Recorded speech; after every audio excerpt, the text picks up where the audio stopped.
introduction. Thank you for raising a good boy right there. You did well. Before we get started, everybody, I think it is worth noting what happened yesterday and what happened with President Trump in Florida. Horrific situation. Thankful to Secret Service, the folks you see, law enforcement, and grateful that the president is safe. And I think all of us know we don't solve our differences in this country with violence. We condemn it in all its forms. We solve our differences at the ballot box. That's how we get this done. So to each of you, you clearly understand that. This idea of democracy, it's a joy to be a part of it. There are billions of people around the world couldn't imagine gathering as free people to decide our future, to decide which direction we'd like to go. A place where the middle class is put forward, or a place where billionaires are put forward. A place where our politics that Kamala Harris retaught this country that's in our DNA. Politics is a joyful endeavor. Politics is about community. Politics is about everyone matters and everyone's welcome. That's what we know. It's not about the smallest common denominator. It's not about shrinking. And the vice president often says this. It seems like such a simple thing, but it's a lesson that Donald Trump could learn on this. Leaders aren't the people who beat others down. Leaders are the ones who lift people up. Yeah. Leaders are the ones who put others first. Leaders, this is right. I think it's worth telling and talking to those folks, and all of you get it. Look, we have dozens of offices across this state, and again, this is going to be a close election. Yes. It is. I'll not understand that, but it is going to be. It is going to be. And I oftentimes talk about this. Some of you maybe heard me talk about this. My wife and I, we struggled with infertility issues, and when we finally got our child and that little girl came into the world, we named her Hope because it's the most powerful word in the universe. Amen. But my wife reminds us it's not a plan. We don't hope that we win this election. We don't hope that people get to the polls. We don't hope things work out in 49 days.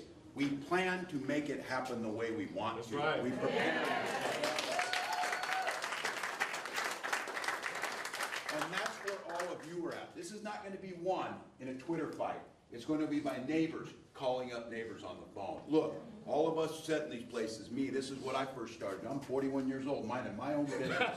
and somebody tells me, and I said, well, I'll get involved in politics. That's what happens to many of us. So be careful. Some of you sit at these tables.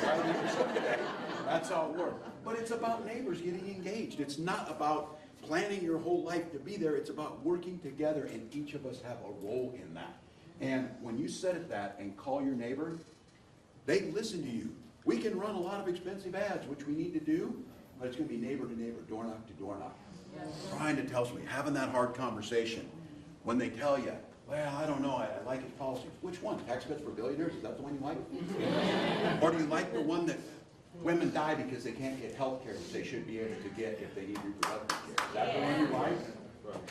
Is the one you like the one that undermines the ability to collectively bargain and form a trade union so the middle class will lift up? Or is the one you really like is the commitment to tear the ACA away so you don't have health care? Those are things that are really drawing you there, because if they are, I guess go with that. But my guess is the vast majority of people you talk to will say, no, we want this. So we did hear it was National Voter Registration Day. It's also Constitution Day, which is an important thing. Constitution above all else.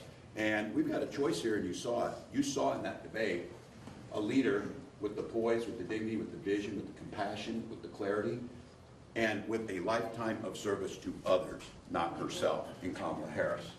And then you saw Donald Trump. And so that contrast, especially on this day, the one thing we can do on Constitution Day is make sure that we understand the foundational principles of this country, our free and fair elections.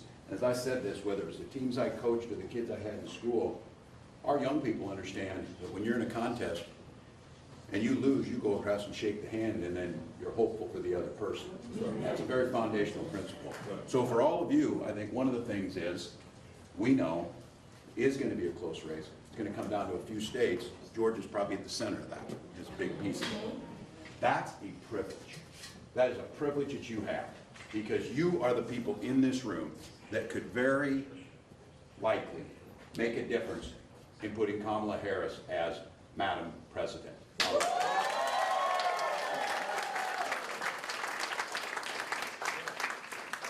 the Vice Vice President is focused on her job. She is humble, she does her stuff, but I think some of us can back up and understand the historic nature of what that means, but also what it means. And this is the part I so loved about this. I had the opportunity, first time, to be with her and Doug and my wife. We're on the bus, old school, going through places, and we're, believe it, we're someplace in Pennsylvania. We went down to Savannah, some of you saw that, where people, and they did it too. Melt your hearts. Little girls on the side of the roads in rural Georgia with Kamala signs, or we love you, Vice President, and those things. It's inspiring to people. But we were getting off that bus at a rally, and there were a whole bunch of people like you, very excited for us or whatever. And then there were some people on the other side that weren't as excited. And I said, what's good is it makes it easy to know because they all wear red hats. So you know, I knew they weren't with us. I said, a whole pack of independent thinkers down the side. But you know what the Vice President said, and I'm looking at this out there, and we're getting off the bus, and I hadn't been around her all that much in that setting. It was just the four of us. And she stopped and she turned and she said, Tim, never forget, we work just as hard for those people on this side of the street as people on this side of the street.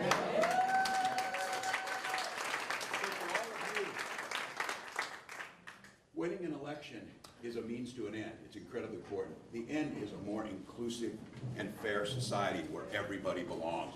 And we're working hard for the people who we know our policies will improve their lives, whether they vote for us or not. Amen. And that's it. That's the power of this politics. That's the power that she brought back to this. That's the reason you go out and knock the doors. And it's fine to have differences of opinions, but we're talking about a lot of fundamental things. The sanctity of our vote, the idea of women having their own reproductive freedoms, the idea that every child should be free to go to school without worrying about being shot dead, which this state experienced the tragedy of it. That is not just a fact of life, people. That is not just a fact of life, and as Donald Trump would know, this violence across the country has got to end. Gun violence has got to end. We need a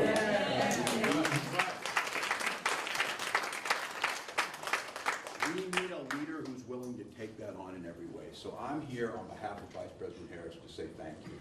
We know, as we say up in the Midwest, the hay's almost in the barn here, and which means we're getting pretty close. Vice President, she did everything she needed to do last week. She's doing everything she needs to do every day. She's making the case for all of us. And as I tell people, she is perfectly capable of taking care of herself. Our job is to have her back. Our job is to have her back. I'll end with this, but what the country saw that night was, I had a few people, and they meant well, but they said, my goodness, Vice President Harris was so good and so forceful and commanded that stage. I was really surprised. And my response was, why were you surprised? Why were you surprised that this accomplished woman who went from being a district attorney to the Attorney General of California to a United States Senator to the Vice President, highly accomplished across the board. And I think many of us in here probably know, and we know that there's those that shoulders we stand on have been beating up that glass ceiling for a long time. There's cracks in it, but that's not good enough. We need to put Kamala Harris through that ceiling.